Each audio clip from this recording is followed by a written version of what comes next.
முன்னோர்கள் கடைபிடித்து உடலுறவு சூட்சுமங்களும் எளிதாய் குழந்தை பெறும் ரகசியங்களும் புத்தகத்தில் என்னென்ன தலைப்புகள் இருக்குது அப்படின்னு பார்த்தீங்கன்னா, எந்தெந்த திசைகளில் படுத்து உடலுறவு கொண்டால் எந்த மாதிரியான குழந்தை பிறக்கும், என்ன கிழமை எந்த நேரத்தில் உடல் கொண்டால் ஆண் குழந்தை பெண் குழந்தை பிறக்கும், தாம்பத்தியம் எப்போது சரியாக வைத்தால் கரு பிடிக்கும், கர்ப்பம் தரிக்க சாந்தி முறைகள், ஆணுக்கும் ஆண்மை பலம் தாது புஷ்டி வீரிய சக்தி பெற நீங்களே செய்யக்கூடிய அனுபவ வைத்திய முறை, கோரக்கர் சித்தர் கூறிய சுகப்பிரசவமாக அனுபவ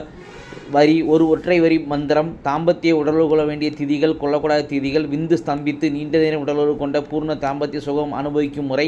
மாதவிடாய் காலத்தில் அவசியம் கடைபிடிக்க வேண்டியகளும் தற்காத பெண்கள் கடைபிடிக்காதால் பாப சாங்கலுக்கு ஆளாகும் நிலைகளும், தாம்பத்தியத்துக்கு ஏற்ற ஆகாத நேரங்கள், தாம்பத்தியம் செய்த பின்பு இக்குழந்தை தான் பிறக்கும் என்று முன்பே கண்டுபிடிக்கும் முறை, ஒரு ஆண் பெண் இருவருக்கும் குழந்தை பெறும் தகுதி உண்டா என தாமே சோதித்து பார்க்கும் அனுபவ முறை, மாதவிடாய் காலங்களில் அடிவரி வலியால் துடிக்கும் பெண்களுக்கான அனுபவ கை வைத்திய முறை, பெண்களுக்கு குழந்தை உண்டாக மற்றும் அனைத்து நோய்களும் குணமாக நடைமுறை வைத்திய முறை, கர்ப்பிணி பெண் சுகப்பிரசவம் அடைய கைகண்ட அனுபவ முறை, வயிற்றிலே இறந்து போன பிண்டம் எளிதாய் வெளிப்பட அனுபவ முறை போன்ற கருத்துக்கள் உள்ளன. இந்த புத்தகத்தை வாங்க விருப்பப்படுறவங்க ஸ்க்ரீனில் ஸ்க்ரோல் ஆகக்கூடிய டெலிகிராம் ஆப்புக்கு தொடர்பு கொண்டுங்க. இந்த புத்தகத்தை எப்போது வேண்டுமானாலும் என்னிடம் பெற்றுக்கொள்ளலாம். நன்றி, வணக்கம்.